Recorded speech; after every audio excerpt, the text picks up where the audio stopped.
নমস্কার বন্ধুরা, welcome to my channel my fortune story. আশা করছি আপনারা সবাই ভালো আছেন। ফিরলাম নতুন ভিডিও নিয়ে। ভিডিওটি সম্পূর্ণ দেখার অনুরোধ রইল। আর ভিডিওটি দেখে যদি ভালো লেগে থাকে তাহলে প্লিজ একটা লাইক করে দেবেন, আর অবশ্যই চ্যানেলটা সাবস্ক্রাইব করে আমার পাশে থাকবেন। আর এতদিনে যারা যারা আমার চ্যানেলে সাবস্ক্রাইব করে নিয়েছেন তাদের জানাচ্ছি আমি অসংখ্য ধন্যবাদ। আর যারা আমার চ্যানেলে নতুন সাবস্ক্রাইব করেছেন তাদেরও আমি জানাই অসংখ্য অসংখ্য ধন্যবাদ এবং আন্তরিক কৃতজ্ঞতা। তো চলুন তাহলে আজকে শুরু করি ভিডিওটা। সকালবেলা উঠেই আগে আমি রান্না বসিয়ে দিয়েছিলাম। সকালের যে নিত্য নৈমিত্তিক কাজ থাকে সেগুলো তো করেইছি, যেমন বাসন মাজা, জল তোলা, এগুলো তো করা হয়েইছে। করবার পর আমি আজকে যেহেতু যে ছেড়ে গেছে আপনার অম্বুবাচী, তো অম্বুবাচী ছাড়বার পর এই সব আমি দিব্যর জামা কাপড় কাঁথা সব জমিয়ে রেখেছিলাম। কারণ অম্বুবাচীর মধ্যে সাবান দিয়ে এমনি হাতে করে ডলে কাচা যায়, কিন্তু নিচে তো আছাড় দিয়ে কাচা যায় না।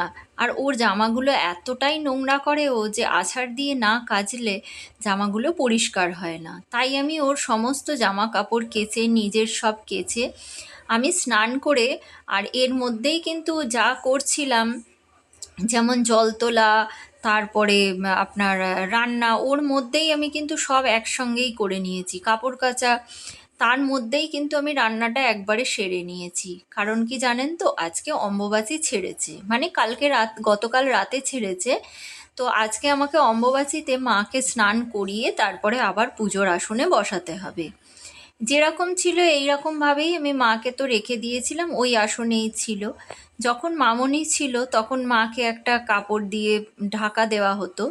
কিন্তু এটা একটা রীতি হয়ে আসছে আমাদের, ঠিকই আমার ঠিক মন থেকে মানতে চায় না যে আমরা সবাই রোজ জল খাচ্ছি, নিত্য নৈমিত্তিক যা কিছু কাজ করছি, জল খাওয়ার খাচ্ছি, যা আমাদের করণীয় কাজ সব করছি, অথচ মাকে কেন খেতে দেব না, মা কেন খেতে পাবে না, এই একটা জিনিস আমার মনে থাকে। তো যাই হোক, সেই জন্য মাকে আমি এমনি ফুল দিইনি, কিন্তু খেতে দিয়েছি রোজই। আর মায়ের মুখে আমি চাপাও দিইনি, সেই জন্য। আর অন্য ঠাকুরদের তো পুজো করেইছি, কিন্তু মায়ের পায়ে আমি ফুলটা শুধু দিইনি। কিন্তু এটা নিয়ে তর্ক বিতর্কও হতে পারে, আবার হ্যাঁ না অনেক কিছু হতে পারে, তাই জন্য সে বিষয়ে আমি যাচ্ছি না। কিন্তু মাকে খেতে দেওয়া ফুল না দেওয়ার কি আছে সেটা আমি বুঝি না। তো যাই হোক, সেটা যখন বুঝবো তখন সেটা আলোচনা করা যাবে।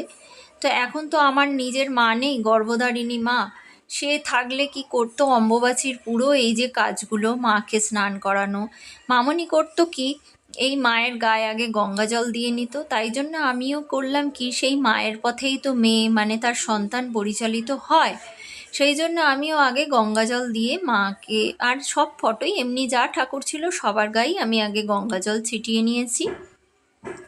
এবার ছিটিয়ে নেবার পর মাকে স্নান করানোর পালা।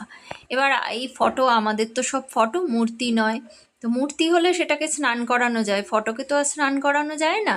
তাই আমি একটা জায়গায় গঙ্গা জল নিয়ে নিলাম, আর গঙ্গা জল নিয়ে এইভাবে আমি মাকে মানে মুছে দিয়ে এটাকেই আমি স্নান করানো বলি। আর আমি এখন বুঝতে পারছি যে অম্বুবাচী কাটলে মামনির ঠাকুর ঘরে এত কেন সময় লাগতো। আসলে জানেন তো, আমাদের এই ঠাকুর ঘরে ৩৩ কোটি দেবদেবী প্রায় বলা যায়।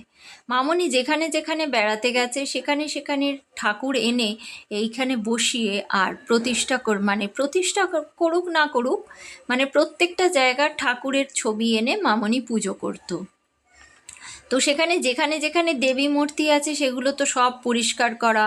আর এই যে দেখুন, এটা আমাদের পাথরের লক্ষ্মীনারায়ণের মূর্তি। এই লক্ষ্মীনারায়ণের মূর্তিতে আমাদের বিশাল বড় করে কোজাগরী লক্ষ্মী পুজো করা হতো। তো কালের নিয়মে সবই এখন ফিকে পড়ে গেছে, আর যারা করবে তারা তো আর নেই। আর এখন এই বড় করে এই মূর্তিতে লক্ষ্মী পুজো করার কোনো প্রশ্নই আসে না। যেটুকু আমি জল দিচ্ছি, আমি যতদিন আছি জল দিচ্ছি, থাকবে ততদিনই জল পাবে। তারপর হয়তো পড়ে পড়ে এইভাবেই শুকনো হবে, সে আর আমি কি করব। ভগবানের যা ইচ্ছা, ভগবান তো সেটাই করেন, সেটাই হবে।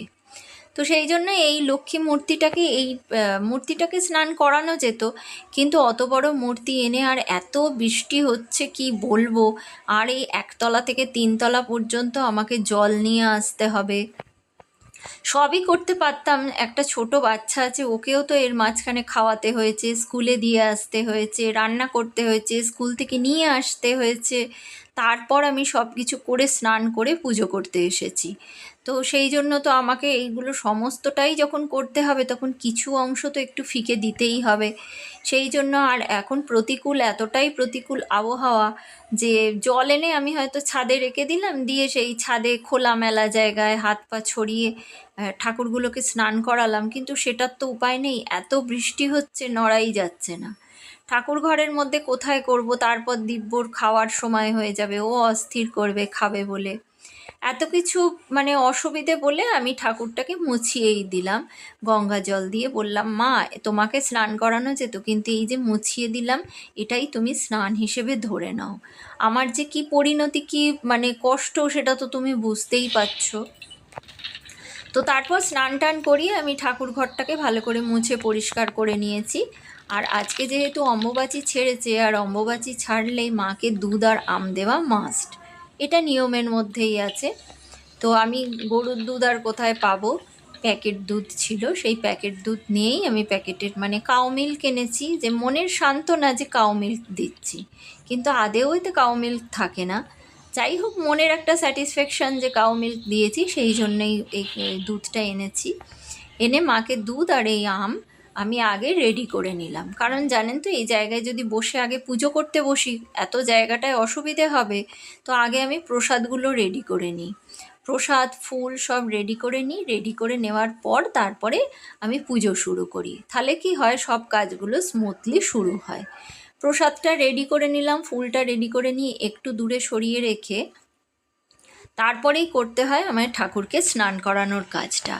আর এই যে দেখছেন জবা ফুল, এতগুলো জবা ফুল, এগুলো সব কিন্তু আমাদের প্রতিবেশী দিয়েছে, মানে আমাকে সবাই ডেকে ডেকে দিয়েছে। মা নেই তো, মা নিজেই ফুল জোগাড় করতো, সেইটা দেখে যে এখন আমি পুজোর ফুল কোথা থেকে জোগাড় করব বাচ্চাকে নিয়ে, রোজ রোজ তো বাজারে যাওয়া সম্ভব হয় না।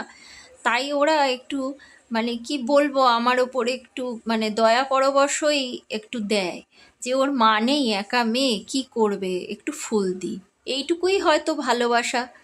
যাই হোক, যেটুকু ভালোবাসা দেয় সেটুকুই আমার পক্ষে মানে কৃতজ্ঞতা হয়েই আমি নিই, কৃতজ্ঞতা হয়ে না, সরি, কৃতজ্ঞ হয়ে নিই। তো এই লাল ফুলগুলো আর এগুলো সবই প্রতিবেশী দিয়েছে, শিউলি ফুল টুল এগুলো সবই পাই প্রতিবেশীদের কাছ থেকে, আর কেষ্টকলি ফুলটা আমাদের গাছে ফোটে। আর এই চন্দন জমা দুটো কি একটা এরকম ফোটে, তাও লোক চুরি করে নিয়ে চলে যায়, এই অবস্থা আমাদের। তো মাকে স্নান টান করানো হয়ে গেছে, মোছা হয়ে গেছে, আমি মাকে আম দুধ দিয়ে দিলাম, আর এখানে মিষ্টি দিলাম। জানেন তো আজকে একদম ভুলে গেছি মিষ্টি আনতে। আমার দিব্যসোনা বলছে কি গো মাম্মাম আজকে মিষ্টি আনোনি, মিষ্টি দিতে হয় ঠাকুরকে। তো তখন আমার মনে পড়লো হ্যাঁ আমি তো মিষ্টি আনিনি, আসলে তাড়াহুড়ো আর একা হাতে এত কাজে না সব ভুলে যাই আমি। আজকে অম্বুবাচী ছেড়েছে, মাকে একটু মিষ্টি দেওয়া উচিত ছিল। তো মিষ্টি আর আমার দেয়া হলো না, যা আছে মিশ্রি সেটাই আমি দিলাম। দিয়ে এবার সব ঠাকুরকে তো এইটা স্নান করানো, এটা তো নিত্য নৈমিত্তিকের, স্নান টান করিয়ে নিলাম, নিয়ে এবার মাকে আমি দিয়ে দিচ্ছি ফুল। আর দেখুন মায়ের এই অম্বুবাচী ছাড়লে লাল জবায় পুজো করতে মা পছন্দ করেন, আর দেখতেও খুব সুন্দর লাগে। জবা ফুলগুলোর কালারগুলো খুব টকটকে লাল, এত সুন্দর লাগছিল, গাছে থাকলে পুরো একবারে গাছটা ভরে যায়। তো ওদের পুরো গাছ ভরেই আছে, আমাকে কয়েকটা মাত্র তুলে দিয়েছে, যা দিয়েছে আমি সেই নিয়েই এসেছি। আর আমাদের খুব একটা মানে লাল জমা আমার হয়েই গেছে সব দেবী মূর্তিকে দিয়ে, আর তো দেবী নেই, এবার সব দেবতা, তাদের তো আর সবাইকে জবা ফুল দেয়া যায় না, সেই বুঝে বুঝে দিতে হয়। তো যাদের যাদের লাল জবা দেওয়ার আমি দিয়ে দিলাম, যেমন শিবকে জবা ফুল দেওয়া যায় না, তো শিবকে দিলাম না। এইভাবে আমাদের পঞ্চানন ঠাকুর, এই পঞ্চানন ঠাকুরকে জবা ফুল দেয়া যায়। তো জবা ফুল টুল দিয়ে এবার মা লক্ষ্মী, নারায়ণ, ওঙ্কার, আমি সবার পাই এই জবা ফুলগুলো দেখুন দিয়ে পুজো করে নিচ্ছি। আর এই পুজো করে কতটা সুন্দর লাগছে দেখবেন। আর আমি শিবদের তো আর জবা ফুল দেওয়া যায় না, শিবের পীতপুষ্প হচ্ছে টগর ফুল, তো টগর ফুল, নয়নতারা ফুল এইসব ফুল দিয়ে পুজো করেছি। আর গোপাল যেহেতু বিষ্ণুর অবতার, তো গোপালকে তো সাদা ফুল মাস্ট দিতেই হবে, আমি সেইভাবেই পুজো করেছি। আর এখানে গণেশজিকে একটা জবা ফুল দিয়েছি, গণেশের জবা ফুল মাস্ট। তো এইভাবে দেখুন আমি সবাইকে সুন্দর করে ফুল দিয়ে সাজিয়ে পুজো করে নিয়েছি, মন্ত্রও বলেছি। আর মাকে বলেছি, মা আমি তো ভক্তি জানি না, মন্ত্র জানি না, কিচ্ছু জানি না, যেটুকু করছি শুধু তোমারই আশীর্বাদে, তোমার শক্তিতে যা করছি তুমি সেইভাবেই আমাকে সাজিয়ে করিয়ে নাও। কারণ মা তো নেই, এই ভূমিকাটা ছিল মায়ের। মায়ের যে এত সময় কেন লাগতো অম্বুবাচীর পর অম্বুবাচী ছাড়লে, এখন আমি বুঝতে পারছি ঠাকুর ঘরে নিজে এসে। ঠাকুর ঘরের যে কতটা কাজ, কতটা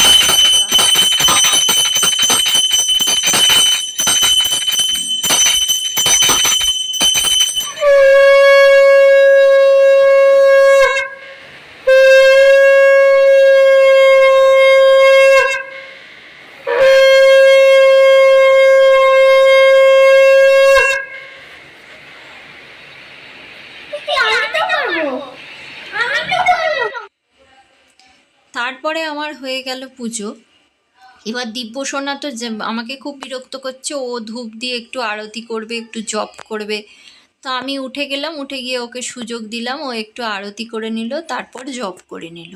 ঠিক আমি যা করি ও আমাকে দেখে সেইটাই শুরু করে দিল।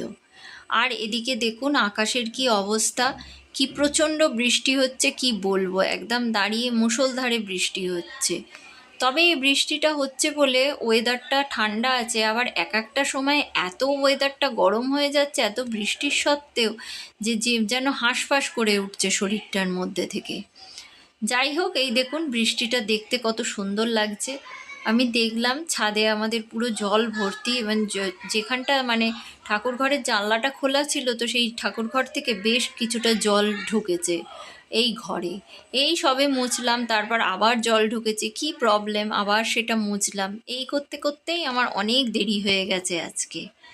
তো দেখুন আজকে আমি কি রান্না করেছি ভাত, ডিম সেদ্ধ আর আলু দিয়ে মাছ দিয়ে আমি তরকারি করেছি। তরকারিটা বসিয়ে না আর কাচতে গিয়েছিলাম বলে তরকারিটা একদম শুকনো হয়ে গেছে। আর করেছি ডাল সেদ্ধ, ডাল সেদ্ধটা তো আমি প্রথমেই বসিয়ে দিয়েছিলাম, মুসুর ডাল সেদ্ধ লঙ্কা দিয়ে। আর এখানে আছে আম। তা আমি এবার চলে এলাম লাঞ্চ সারতে, আর দিব্যকে আর আমি একসাথেই লাঞ্চটা সেরে নেবো, কারণ দেরি হয়ে গেছে। তার ওকে এক গাল দিয়ে আমাকে চুপ করে বসে থাকতে হয়। দেখুন এক গাল নিয়েছে, ও টিভির দিকে হাঁ করে তাকিয়েই আছে। তো ও খাচ্ছে যতক্ষণ ও মুখটা নাড়ছে। আর এটা শিখিয়েছিল আমার মা, যে ওকে এক গাল দিবি, নিজে দুগাল খেয়ে নিবি। এই না করলে কোনো দিন ছেলের সাথে একসাথে কোনো কাজ সেরে উঠতে পারবি। ও যখন খেয়ে দেখবি ঘুমোতে গেছে, তুই খেতে বসবি, আবার ও ঘুম থেকে উঠে পড়বে। আর এইভাবেই যদি দিন চলতে থাকে তাহলে নিজেরও শরীর থাকবে না, আর বাচ্চাকে নিজের শরীর না থাকলে কে দেখবে, কেউ তো তোর দেখার নেই। নিজেরটা নিজেকেই বুঝতে হবে। তো মায়ের শিক্ষাটা আজকে কিন্তু আমার খুব বেশিভাবেই কাজে লাগছে। সেই জন্য দেখুন ওকে আমি এক গাল করে দিচ্ছি, আর আমি এর মধ্যে নিজেও খেয়ে নিচ্ছি। তাহলে কি হবে, ওরও খাওয়া শেষ হবে, আমারও খাওয়া শেষ হবে। দুজনের একসাথে খাওয়া শেষ হয়ে গেলে দুজনেই একটু বিশ্রাম পাবো, আর ওকে ঘুম পাড়িয়ে আমি আমার নেক্সট কাজগুলো সেরে নিতে পারবো। তো মায়ের বিদ্যা বুদ্ধিটা আজকে খুব কাজে লাগছে। আর জানেন তো মায়ের জন্য খুব কষ্ট হচ্ছে, মা নেই বলে আমার যে কতটা কষ্ট এখন বুঝতে পারছি। তো ভিডিওটি আজ এই পর্যন্ত রাখলাম, ফিরবো নতুন ভিডিও নিয়ে, ততক্ষণের জন্য